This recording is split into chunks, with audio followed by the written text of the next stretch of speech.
This is going to be a fairly quick video because this is something that I have noticed when I receive certain comments from some of my subscribers.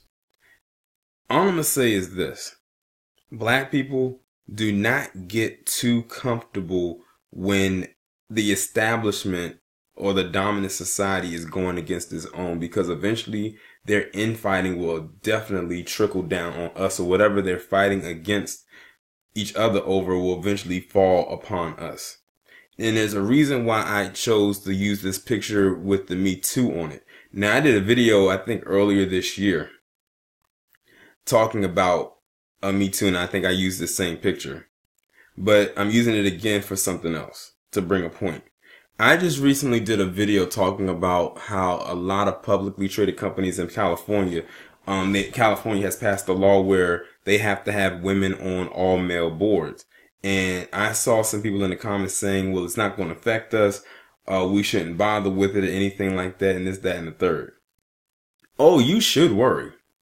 Because like I said, California may be the breeding ground for it, but eventually it can affect other places as well. But the reason why I use Me Too in this example is because, remember, when Me Too ramped up last year, they were seemingly only going after white men.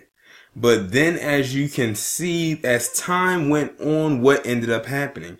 They went after black men, and they feel like they got their first big win with a black man. They say Bill Cosby is Me Too's first big win, even though Bill Cosby was not the first person they went after, at least not under the moniker of Me Too. Now, they did go after Bill Cosby last year when the mistrial happened, but that was before Me Too, Time's Up, whatever they want to call themselves, really took off. It wasn't until this month last year when they went after Harvey Weinstein when Me Too really kicked off. But they went after them, and people, and what happened was a lot of black people, and I'm not even going to like take myself out of the equation. Myself, to an extent, got comfortable in saying, oh, they're just going after white men. They're not going to go after us. We were dead wrong, weren't we? What did they do? They circled that wagon right back on around and came after Bill Cosby. And from Bill Cosby, they started going after people like Jamie Foxx, and then Anthony Anderson and Morgan Freeman and plenty of others that I can't even name right now. They said Bill Cosby was their first big win for Me Too / Time's Up. Now they're going after Brett Kavanaugh. Listen, whatever's going on with them is going on with him. But you know what?